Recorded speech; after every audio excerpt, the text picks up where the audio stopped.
오늘 우리에게 주시는 하나님 아버지의 말씀은 누가복음 8장 40절에서 48절입니다. 누가복음 8장 40절에서 48절 말씀을 봉독에 올리겠습니다. 예수께서 돌아오심에 무리가 환영하니 이는 다 기다렸음이로라. 이에 회당장인 야이로라는 사람이 와서 예수의 발 아래 엎드려 자기 집에 오시기를 간구하니 이는 자기에게 12살 된 외딸이 있어 죽어가미러라. 예수께서 가실 때에 무리가 밀려들더라. 이에 12해를 혈루증으로 앓는 중에 아무에게도 고침을 받지 못하던 여자가 예수의 뒤로 와서 그의 옷가에 손을 대니 혈루증이 즉시 그쳤더라.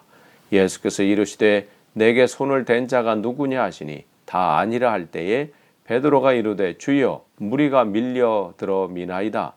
예수께서 이르시되 내게 손을 댄 자가 있도다. 이는 내게서 능력이 나간 줄 알미로다 하신대 여자가 스스로 숨기지 못할 줄 알고 떨며 나와 엎드려 그 손댄 이유와 곧 나은 것을 모든 사람 앞에서 말하니 예수께서 이르시되 딸아 내 믿음이 너를 구원하였으니 평안히 가라 하시더라. 아멘. 지난밤도 평안한 밤 되셨습니까? 오늘도 주님께서 새로운 하루를 우리에게 허락해 주셨습니다. 오늘도 이 말씀 속에서 또 하나님이 예비하신 은혜가 여러분에게 충만히 넘치기를 기도합니다. 오늘은 계속해서 우리가 누가복음 말씀을 나누고 있습니다. 오늘은 누가복음 8장 40절에서 48절까지 말씀만 보도록 하겠습니다. 예수께서 돌아오심에 이제 어제 우리 말씀 나누는 것처럼 이제 거라사인 땅에서 또 한 전도자를 세우시고 또 그를 통해서 이제 하나님의 놀라운 일들이 일어날 것을 기대하신 다음에 이제 거기서 돌아오시는 거예요. 돌아오셔서 이제 도착하니까 무리가 기다렸다는 듯이 환영하지요. 거기서 기다렸습니다. 그러니까 이미 거기 회당장의 이 사건들 또 이 회당장의 하나밖에 없는 외동딸이 거의 죽게 된 그런 상황들, 그래서 치유자이신 또 예수님을 기다리는 그런 상황입니다. 41절에 보니까 회당장 야이로라는 사람이 와서, 회당장이라는 것은 그 당시에 이 유대인들의 또 이 사람들의 중심이었죠. 이것이 모든 것의 중심이었던 이 회당에 모든 책임을 맡은 사람이에요. 무슨 설교자나 또 거기서는 재판이나 또 이 성경 봉독하는 사람이 모든 것을 이제 관리하고 책임지는, 그러니까 그때 이 사회적인 위치가 높은 사람입니다. 그러니까 그 사람이 찾아온 거예요. 예수님 찾아와서 예수의 발 아래 엎드렸다 그러겠어요. 보기 드문 일입니다. 그러니까 유대인의 이 대표자가 되는 사람이, 그 당시에는 예수님은 순회 설교자나 뭐 별로 이렇게 사람들에게 사회적인 지위가 높거나 그렇지는 않잖아요. 그럼에도 불구하고 자신의 지금 상황이 얼마나 급박한지, 하나밖에 없는 그 딸이 죽게 된 그 상황 앞에서 무슨 찬밥 더운 밥 뭐 가리고 뭐 이렇게 지금 자기 체면이나 뭘 가릴 형편이 아니에요. 지금 그 문제 앞에서 해결이 누가 있느냐, 이게 중요한 것이에요. 오늘날 이게 중요합니다. 여러분의 삶 앞에 우리가 하나님, 내 삶이 지금 이렇습니다. 무릎을 꿇어야 돼요. 상황이 지금 좀 악화되고 있고 상황이 좀 일으킨다면 하나님 앞에 지금 우리가 내 상황 뭐 내가 게을러서 뭐 아니 뭐 이거 그건 아직 덜 바쁜 거예요. 덜 힘든 거죠. 진짜 힘들면, 진짜 이 문제라고 생각하면 무릎 꿇어야죠. 하나님, 이거 어떻게 됩니까? 하나님, 이거 하나님 바꿔주셔야 합니다. 하나님 회복시켜 주십시오. 치유하여 주옵소서. 지금 이 사람은 이 아이를 그렇게 한 거예요. 그러면서 이제 자기 집에 오시기를 간구한 거예요. 그러면서 42절에 이는 자기에게 12살 된 외딸이 있어 죽어가미러라 그랬어요. 하나밖에 없는 딸이에요. 얼마나 사랑하고 아끼는 딸인데 죽어가고 있는 거예요. 그러니까 지금 자기 상황으로는 어떻게 할 수가 없는 상황이 되어버린 거죠. 그러니까 주님 앞에 나오게 되는 거예요. 어떤 상황이든 주님 앞에 나온다는 것은 은혜예요. 이러한 상황 속에서 포기하고 그냥 절망하고 있는 게 아니라 이러한 상황 속에 비록 안 좋은 상황이고 비록 자기가 어떻게 할 수 없는 그런 상황인지라도 이때라도 주님을 찾는 것은 복이죠. 그래서 주님을 찾게 되는 거예요. 그 다음에 이제 예수께서 이제 그러면서 이제 가시는 거죠. 그 집으로 회당장 야이로의 집으로 가시는데 사람들이 막 몰려든 거예요. 이미 이 회당장에서 사회적인 위치가 있다고 그랬잖아요. 그 시대에 거기에 그 사람에 거기에 이제 이 집에 문제가 있다니까 얼마나 사람들이 근심하기도 하고 또 함께 또 위로하기도 오기도 했고 또 어떤 사람 호기심 때문에 왔을 수도 있어요. 과연 소문처럼 그 일들을 치유할 수 있을까? 그런 능력이 나타날까? 얼마나 많이 왔겠어요. 그러니까 그 마을에 그 지역에 하여간 토픽 뉴스였을 거예요. 그러니까 막 밀려드는데 여기 밀려든다라는 것은 뭐 조금 정도가 아니라 이 단어의 의미로 보면 이 기적을 보려고 막 이게 뭐 압살할 정도로 이렇게 뭐 이게 그렇게 모였다는 거예요. 엄청난 사람들이 모인 거예요. 그런데 거기 43절에 보면 거기에 누구도 있었냐면 12해를 혈루증으로 앓는 그 여인이 근데 아무에게도 고침을 받지 못하던 여자다.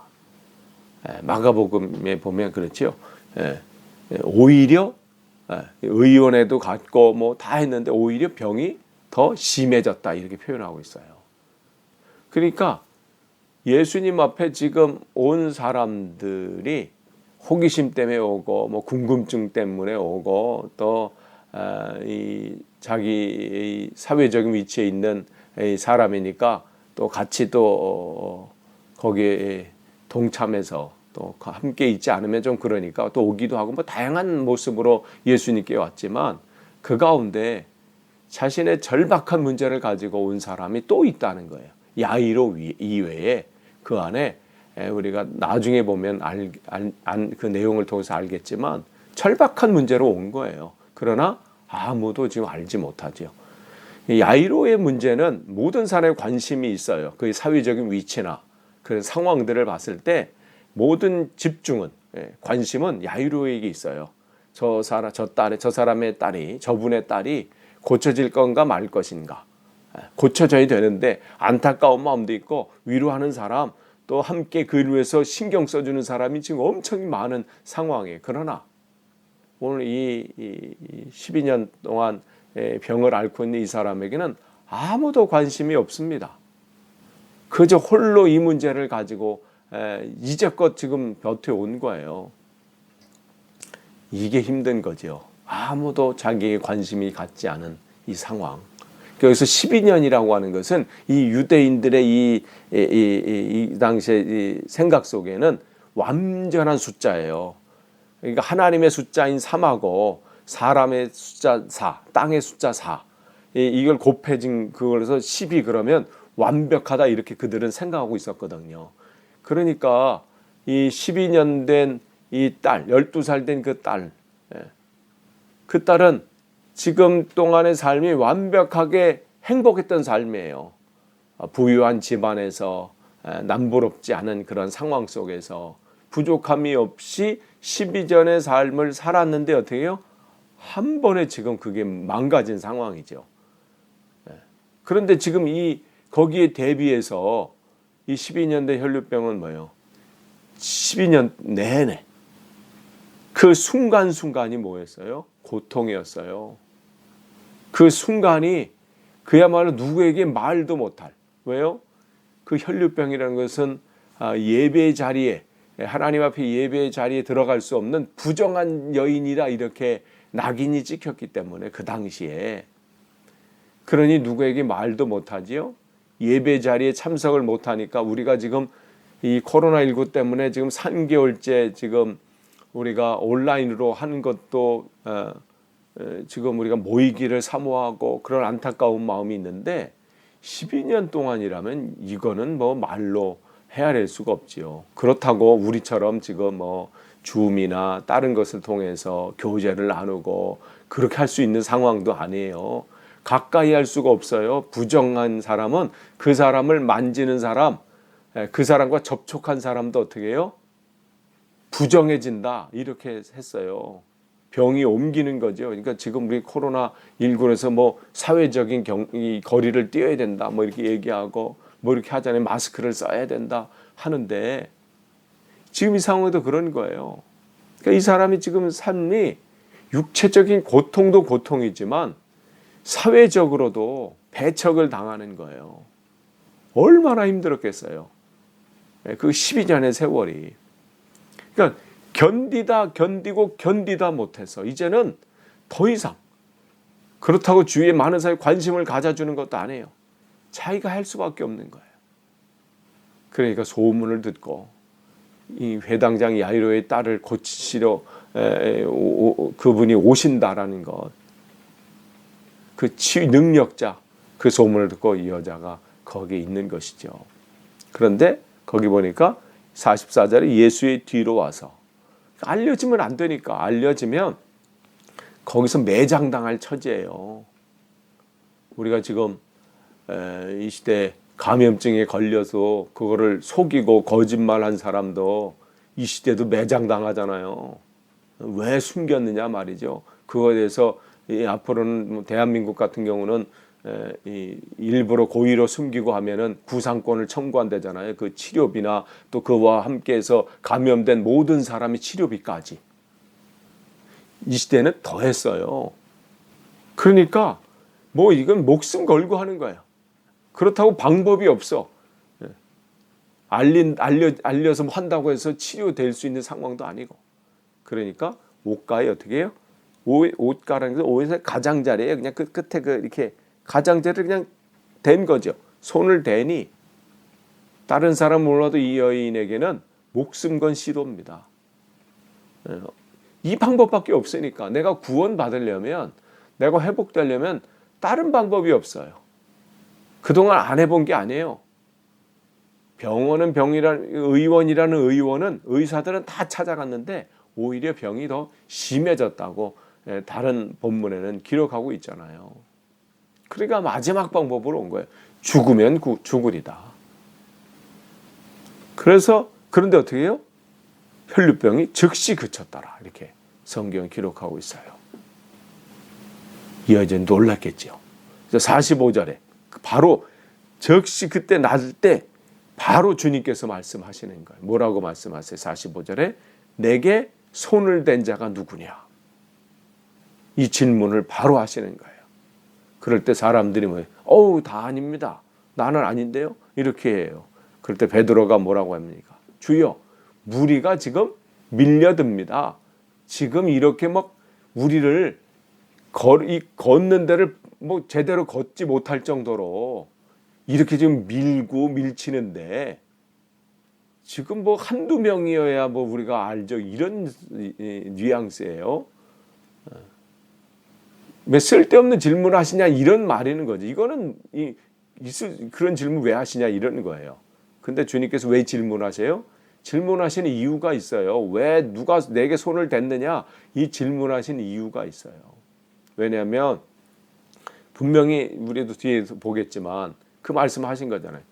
이 치유와 이 치유의 이 일들 이거는 누가 하는 거냐 말이죠. 그러니까 예수님과 이 치유하심, 예수님과 우리, 예수님과 치유를 바라는 그 사람 사이에는 그 능력이 나가는 그 통로, 그 매개체, 그게 뭐냐라는 거죠. 그게 믿음이라는 것을 가르치고 싶으셨던 거예요. 한 사람을 치유하시는 것 주님의 쉬운 일이시죠. 그러나 이걸 통해서 주님은 어떤 사건이나 상황을 통해서 그 제자들과 또 거기 있는 사람에게 분명한 메시지를 전해주고 싶으신 거예요. 그것은 믿음이라는 거예요. 다른 어떠한 상황, 다른 것이 아니라 또한 이 치유를 받은 이 여인을 통해서 뭘 가르치기 원했냐면 이 여자가 지금 옷을 만졌잖아요. 그러니까 치유된 것은 어떤 주술적인 행위나 어떤 미신적인 행위가 있지 않다는 거예요. 뭐예요? 주님께서 하시는 것이다. 하나님께서 하신 것이나를 알려주시기를 원한 거예요. 그래서 어떻게 그 사람을 통해서 모든 이들의 간증을 통해서 그것을 고백하게 하시고 또 그 일들을 보여주길 원하시는 것이죠. 그러니까 하나님이 하셨다. 이것은 어떤 사람의 의지나 노력이나 뭐 그런 간절함 이게 아니라 궁극적인 것은 뭐예요? 그 힘의 근원은 누구예요? 하나님으로부터 나온다는 거예요. 이거를 알려주고 싶으신 거예요. 어떤 미신적인 행위도 아니고 뭐 이렇게 행동했더니 뭐 요렇게 했더니 되었더라. 그러면서 무슨 옷자락 만지는 뭐 이런 것도 아니고 내 간절함이 했더니 간절함이 통했더라. 이런 게 아니라 지성이면 감천이다. 이런 게 아니라 하나님의 능력이다. 이게 원래는 궁극적인 것이죠. 그러면서 어떻게 해요? 46절에 예수께서 이르시되 내게 손댄 자가 있도다 이렇게 말씀하세요. 그러니까 제자들은 아니 주님 왜 이런 무슨 말씀을 하십니까?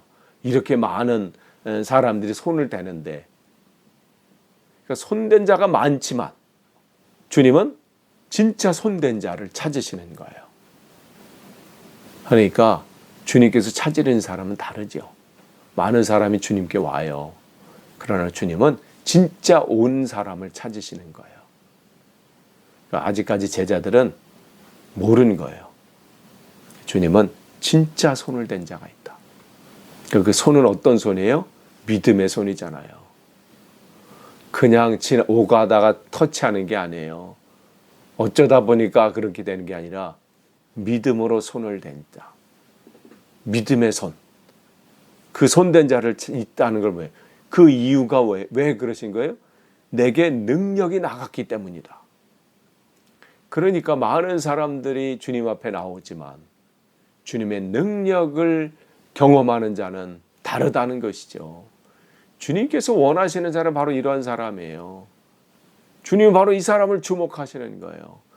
그 간절함, 그 사모함, 그 믿음의 손을 내밀 때 주의 능력은 그에게 즉시 임하는 거예요. 다른 사람이 할 수 있는 문제가 아니었어요. 이 회복할 수 있는 문제는 그 사람의 간절함으로 될 수 있는 문제가 아니었죠. 그 전까지 이 여인이 이 질병에서 노임을 받으려고 얼마나 수고를 많이 했습니까? 할 수 있는 방법은 다 했잖아요. 그런데 그 방법으로 되지 않았지요. 이제 그 방법은 스톱한 거예요. 주님 앞에 나온 거죠. 주님 불쌍히 여겨주십시오. 그러나 자기가 그 앞에 나갈 형편도 못 돼. 이 회당장 야이로처럼 당당하게 내 딸이 이렇게 됐습니다. 뭐 고쳐주십시오. 우리 집으로 가십시다. 할 만큼 뭘 할 형편도 안 돼요. 그러니 그냥 떨리는 마음으로. 그러나 주님은 그 떨림까지도 기억하신 거예요. 그 떨림으로 터치하신 그것도 주님에게는 그게 사람들에게는 무관심이고 사람들에게는 그것이 기억되는 것이 아무것도 없는 이 한 여인이지만 그 세밀한 것까지도 기억하시고 그것을 바라보시는 것, 또 그것을 놓치지 않으시는 분이 우리 주님이세요. 그러니 여러분의 형편이 지금 어떠한 형편 가운데 있다 할지라도 주님 앞에 나아가십시오. 주님을 찾으십시오. 주님 앞에 그 작은 그 숨소리라도 주님은 그것을 버리시는 분이 아니에요. 그것을 기억하시고 하나님의 놀라운 능력으로 채우시는 분이라는 거예요. 그러니까 나간 줄 아신대. 47절에 여자가 스스로 숨기지 못할 줄 알고 이미 주님 앞에 발각된 거예요. 그러니까 어떻게 떨며 나와 엎드려 그가 손댄 이유와 곧 나은 것을 모든 사람 앞에서 말하니. 그러니 자기가 어떻게 치유되고 어떻게 회복된지를 고백할 수밖에 없는 거예요. 그 주님 앞에. 그러니까 주님의 은혜를 누린 자는 고백할 수밖에 없어요. 이 은혜가 얼마나 큰지를 알기 때문에. 그래서 간증을 하게 되죠. 모든 사람 앞에 그 자기가 어떻게 치유되었는지, 어떻게 하나님의 은혜를 누리게 되었는지를 고백할 수밖에 없어요. 주님은 이걸 원하신 거예요. 그래서 어떻게 해요? 찾으시는 거예요. 내게 손댄 자가 있다. 그래서 그 은혜를 나누게 하셔요. 모든 사람에게 증거하게 하시죠. 하나님이 어떻게 하셨는지. 그러니까 이 복음의 증거가 나타나게 되는 거죠. 근데 여기서 이 나았다 이렇게 말하고 있잖아요. 그러면서 여기서 하나님의 은혜가 나타난 것을 내가 한 게 아니라는 것이죠. 그게 어떻게 돼 보니까 치유된 게 아니라 이 사람에서 알았던 사람은 12년 동안 얼마나 이 사람이 노력했는가 주위 사람 왜 몰랐겠어요. 병원이라는 의사라는 것을 의사는 다 찾아다녔으니 이 사람을 어느 정도 아는 사람이면 저 사람이 저 질병이 얼마나 심한지를 알았겠지요. 그리고 점점점 악화됐을 때 저 사람은 안 되나 보다. 하나님의 저주받은 여자구나.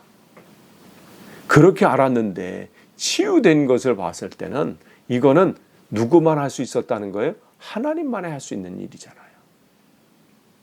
그러니까 그걸 고백하니까 하나님은 이걸 원하시는 거예요.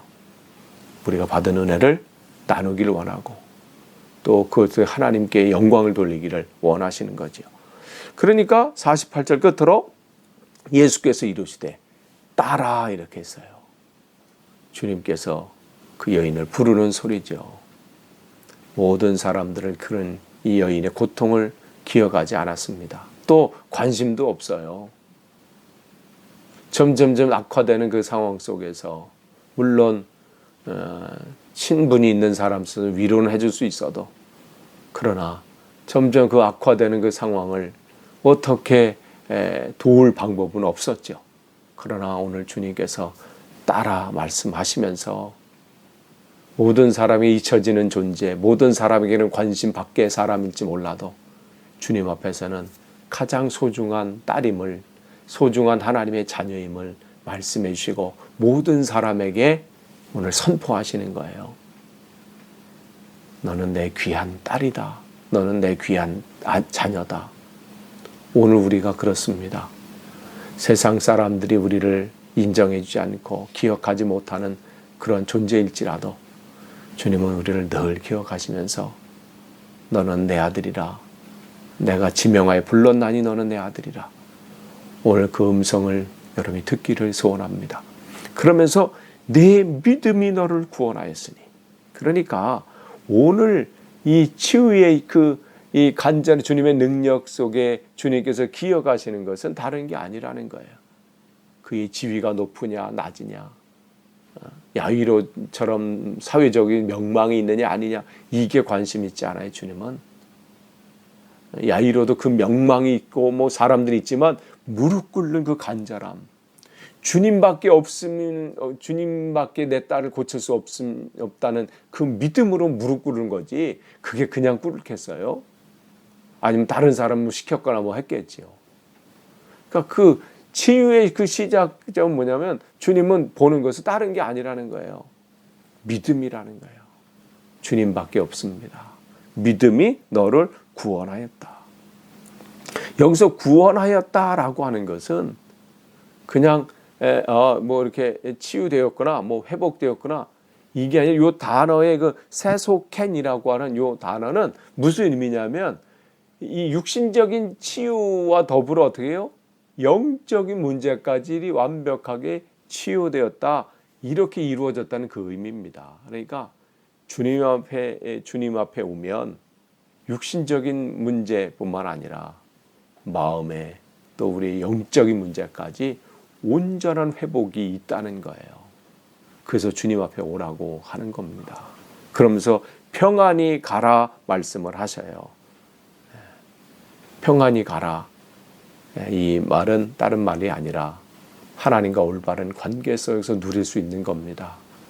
그러니까 이 여인이 늘 눌려있던 이 삶, 그러나 나는 하나님으로부터 저주받았다고 하는 그 삶 속에서 주님은 온전히 선포해 주는 거예요. 너는 하나님과의 관계가 회복되었다. 어떠한 상황 가운데 그 가운데 흔들리지 말고 내 삶 속에서 평안을 누리라는 선포시죠. 아무쪼록 여러분도 오늘 이 말씀 속에서 이 여인에게 주신 그 하나님의 은혜가 여러분에게 넘치길 원합니다. 또 여러분이 지금 어떠한 상황 가운데 있다 할지라도 문제를 주님 앞에 올리십시오. 그래서 주님으로부터 큰 은혜를 누리시고 회복되어지고 치유되고 평안을 누리시기를 간절히 축원합니다. 기도하겠습니다. 하나님 감사합니다. 오늘도 복된 또 하루를 허락하시고 또 말씀으로 시작하게 하시니 감사합니다. 이 말씀 속에서 주님과 더 은혜를 누리길 원하고 또 하나님의 그 치유의 역사가, 회복의 역사가 우리의 삶 속에, 일터 속에, 가정 속에 넘치기를 소원합니다. 그러한 하루하루 되기를 소원하며 예수님의 이름으로 기도하옵나이다. 아멘.